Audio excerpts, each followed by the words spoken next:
11 години затвор за Фатон Љури, кој со мотор смртно го прегази 68 годишниот Југослав Николовски.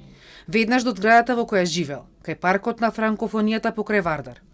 Тоа што возел без возачка дозвола, на пешачка патека, со неприлагодена брзина е меѓу отежителните околности, но и тоа што еднаш веќе е осуден за непостапување по здравствени прописи за време на пандемија. Олеснителна околност е признанието на вина.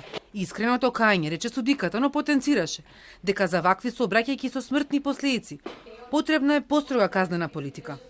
Со неправилно управување со мотоцикл, за кој немал ниту возачка дозвола за управување, на пешачка патека, строго определена за движење на пешаци и со таква неприспособена брзина, при што со својата несоодветна постапка, обвинетиот директно го довел во опасност животот на други лица, предизвикувајќи тешки телесни повреди и смрт, што јасно покажува висок степен на негрижа, несовесност и опасно дивење, за кои нема оправдување и кои го засилуваат карактерот на кривичната вина и отежнуваат при одмерувањето на казната.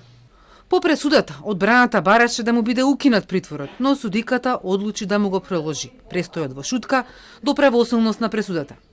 Како ќе се произнесете вие во однос на мерката притвор за продолжување до правосилност на пресуда?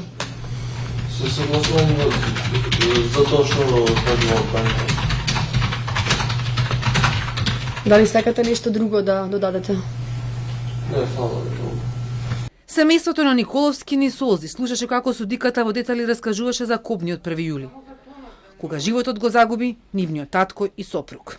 Љури призна вина за сообраќајката, но не и за другото дело, за неукажување помош на повредениот Николовски, кој подоцна почина. За тоа судењето продолжува.